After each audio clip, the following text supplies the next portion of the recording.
Benvenuti ad Assoro. Assolo. Siamo nel cuore della Sicilia, a 850 metri d'altezza, non siamo proprio sulla punta in questo momento, sulla vetta, ma potete vedere uno degli scorci che si affaccia sulle Madonie. Abbiamo l'Altesina, Enne, Calascibetta e Lontananza e poi tutte le altre colline, e poi salendo in cima sul famoso castello si può vedere a 360 gradi tutta la Sicilia. Siamo nel cuore della provincia di Enna, ad Assoro, che è un borgo di poco meno di 5.000 abitanti, ha una storia antichissima. Considerate che la sua prima creazione risale al 750 a.C., ha vissuto varie dominazioni nel corso del tempo e oggi sta vivendo un momento di rigenerazione culturale e sociale attraverso uno dei progetti più importanti che è nato tra i fondi del PNRR, quello della rigenerazione dei borghi. Noi l'abbiamo incentrato soprattutto su quella che è la memoria storica legata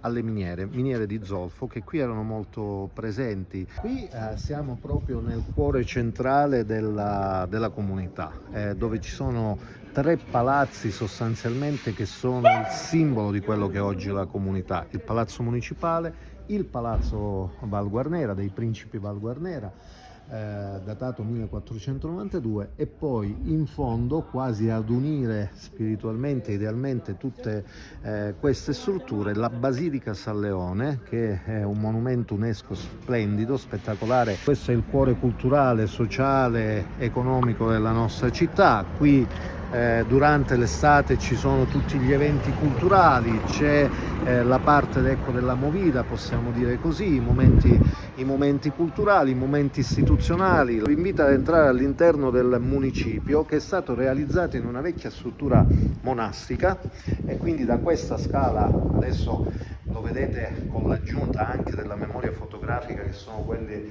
degli zolfatai, dei posti delle zolfare del nostro territorio, e poi c'è questo antico monastero che è stato recuperato nei primi dell'Ottocento, dove ci sono ancora tracce ben visibili delle rote in cui venivano abbandonati i bambini per essere poi adottati. Questo è uno dei carrelli praticamente che veniva spinto o a mano dagli operai o veniva trainato dagli asini, che erano ovviamente tipici della lavorazione.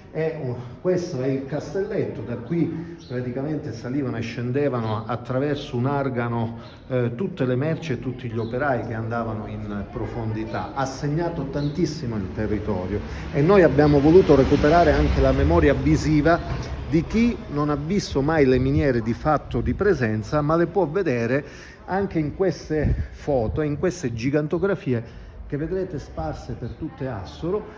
Qui abbiamo per esempio una delle miniere simbolo, che è quella di Zimbalio, che forse era quella più vicina al nostro territorio urbano. Qui abbiamo anche in centro storico il circolo dei zolfatai, dove ancora ci sono dei minatori che hanno lavorato all'interno delle nostre miniere. Ad Assoro potete venire semplicemente per fare una passeggiata, per godervi i panorami, per godervi le nostre bellezze architettoniche, per mangiare una buona pizza, un buon dolce. Quindi di cose da fare ce n'è tante ad Assoro. Vi aspettiamo.